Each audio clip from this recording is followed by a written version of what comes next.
Okay, so there's either a ghost in my house or there is a thief in my house.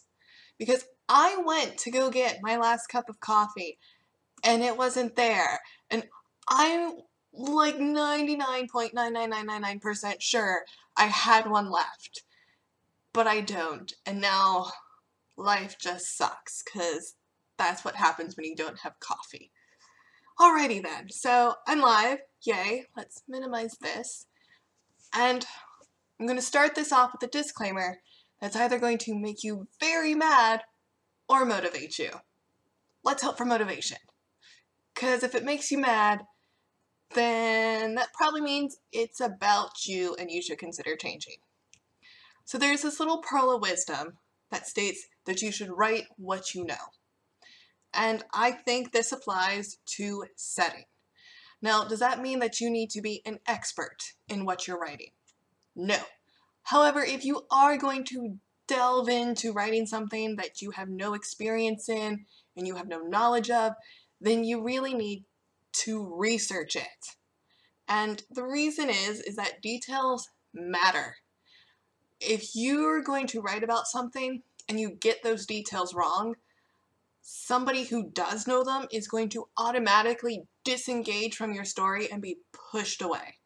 And my little story time example is that I am currently part of a critiquing website called Scribophile, and for whatever reason, there seem to be a lot of people who aren't Americans who want to write characters who are American or stories who take place in America. And that's fine. I have no issue with that, except when it's very obvious it's not in America, or the character says things that is completely not American. And for the rest of the world, I'm sorry, but we are never, ever, ever, ever, ever going to call soccer football, or garbage rubbish, or say brilliant when we have the awesome word of awesome. Just no. And we also don't get an hour for lunch. We eat in 30 minutes. Like, an hour's too long. I'm sorry. Just little things like that just disengage me and push me away from the story, and it just makes the overall story unenjoyable, and these are things that you need to pay attention to when you're doing setting. So I said my piece, let's get into setting. And let's minimize me. I'm shrinking, and I'm going the wrong way. Okay, shrinking, bye-bye, bye. Okay, so now we are in my tab settings, and this is Jerzel's home, and this is just the first page. And Jerzel's home is a bit more in depth because it's another planet, so everything is really easy to deal with because I get to make it up. However, we are going to come back to that and start with Zoe's home. So Zoe is going to be somebody from Earth. So that's where my story is going, well, part of the story for her anyway takes place on Earth. However, it takes place in the future. So I have a bit of playing room when it comes to that, since, you know, the future things could be different or it could be the same, and we'll have to see how things play out with that. And the surroundings for Zoe is that she lives in an overpopulated city. And Zoe's little tab has collapsibles, and this is where I'm thinking she's going to live, this picture. Let's see if I can make it bigger. Where is it? Zoom in. And this is actually a real city in Beijing. And that's just what I'm seeing in my head. Now, is she going to be from Beijing? I don't know. I figured she's going to be somewhere in modern day America, although who knows, maybe America's collapsed. We'll have to see. But for this, I am doing research when it comes to what life might be like in the future, and it's all really interesting. So that's Zoe's home. And then we have Jerzel's. And Jerzel has a lot of collapsible material. And as you can see, these match up with this over here. So the first is going to be place. And I'm a bit obsessed, so I figured out where he is located within the Milky Way galaxy. And I actually did a whole bunch of research that this information actually should be correct, with the exception that I made up, like Eberron Cloud and Embern Bubble and Rironi Supercluster. But that, if you look at the location of Earth from the perspective of the galaxy, that's how they put it. So you will never see that in the novel, but hey, I know exactly where the planet is. And then they have 2 suns, and within their solar system there are 6 planets, and the planet that it happens on is Anet, and it has 26 hours in a day, 525 days in a year, and they have 3 moons. And full disclaimer, I'm not entirely sure that the physics behind that would be even possible. So if you're a space junkie who would know this, tell me, is it possible to have a planet like the size of Earth with 3 moons? And could it have a rotation and orbital thing that I set up? Because when I looked into it, really couldn't find information. And the type of homes on Anata look like this.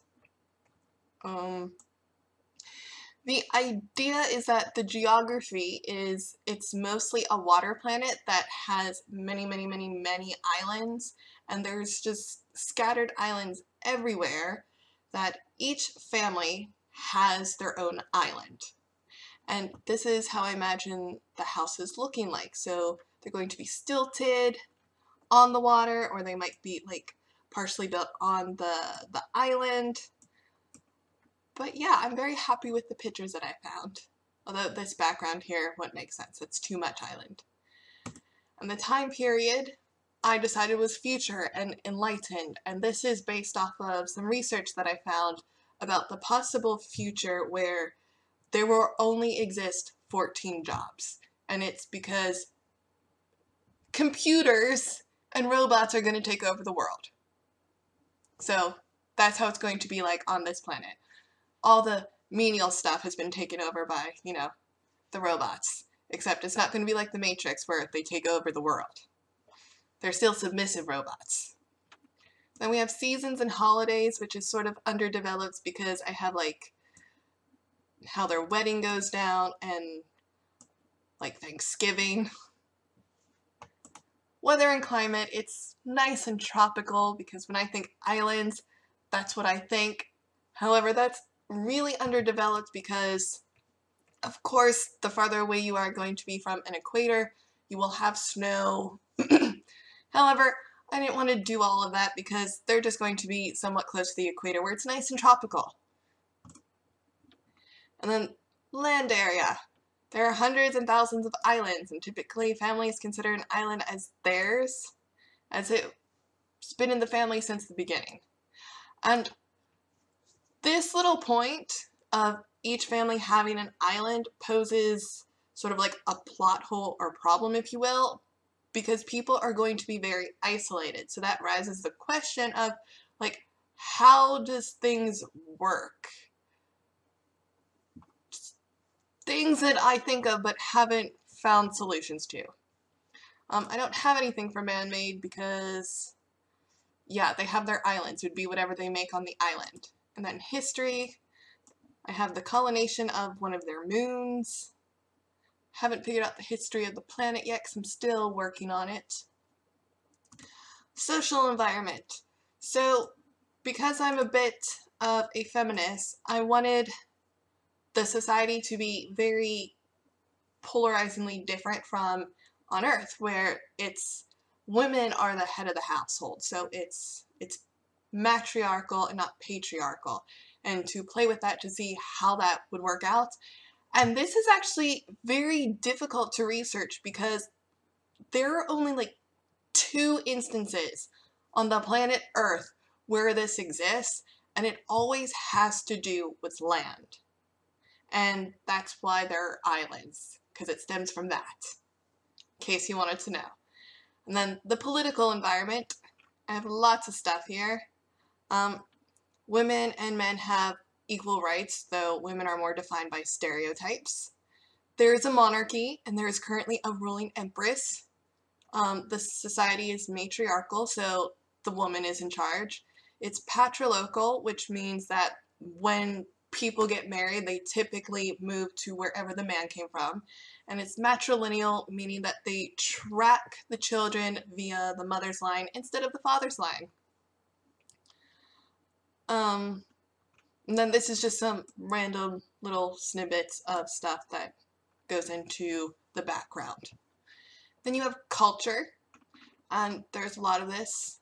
You have the languages, which is the intergalactical language, which I base this, if you want to know, on the fact that English is sort of the business language of the world, and so everybody sort of knows that. And then the international language, so like the language that's known on their planet that everyone speaks, and then regional dialects. And I base this sort of on Pittsburghese and sort of from the Belgian dialects, because I come from Pennsylvania, and we have Pittsburghese. I didn't grow up hearing that or really knowing that much about it, because despite being in a Pittsburgh address, I lived way out in the suburbs. But I know of it, so there are things like yins and ink pen and Worcester, and I thought that would be interesting to play with to see what happens. If I use it, that'll be another thing. So the people on Annette are called the Zerns, and they have lots of immigrants because they import wives. So they are a melting pot of sorts. And the Norms, they are made up of large extended families. Everyone pitches in to help the family. They don't have stores and really don't have a money system. Things are traded. They import technology, weapons, and Perfect Match Incorporation, which I changed the name of this. It's called Chance and Space. And they export liu, which is a type of plant that grows in the deep of Annette, and it is useless to the inhabitants, though it's a pain reliever. Antimatter, and they also export people. And that's because the Zerns have the ability to breathe underwater and withstand the pressure of the deep. And so yeah, they go out and do stuff for other people because they can breathe underwater because they're like mermaids. Then I don't have anything for music. I don't know what they would do. And the reason that's blank is for a reason, because I was thinking they started off in the water, right? So they're like mer people. And I think that would affect how music would be if you spend a lot of time in water, and they grew up on islands, so the first thing they're going to do is learn how to swim. And it all stems to whales and like the music that they make under there, that I'm not entirely sure that they would have music as we know and understand it. So yeah, that's why it's blank. And then literature, there's more of an oral tradition of sorts than actual printed word. Art, I don't know what their art would look like. And then their architecture, houses are built from sea stone and center around bathing areas because, yeah, they live on the ocean. And then here are their clothing that I was thinking of because it's hot and tropical. And, yep, so flowy, you know, breathe, you don't want to overheat type stuff. And then their religion, it's in yellow because I need to redo it. But yeah, it's based off the sun, the moon, and like the creator. And that stems actually from the Mayan religion of 1, 2, and then 3. And if you don't know about that, you should consider reading. It was very interesting. Then the population consists of an extended family with a community of 100 or so. Now, this is just how I set it up, that part of the story is going to take place on Earth in Zoe for the introduction of the book, and then the rest of it is going to take place on Jersel's home. And so, as you can see, I have Jersel and Zoe's home because those are my 2 locations. If there was going to be another location, I would just add a page, and I don't know, maybe she goes there on a ship. And then I would just brainstorm on the information that I want to show about the ship. And how you go about doing that is completely up to you. My suggestion would be to let the inner 5-year-old out and just perpetually ask yourself, why? How? Why? How? Why? How? And once you get to a point where there's no more why or how, then you probably have enough information. Alright, so tomorrow we are going to be talking about characters, and I hope to see you guys there. I hope this was useful, and good luck outlining and plotting. Tot ziens, my appelziens.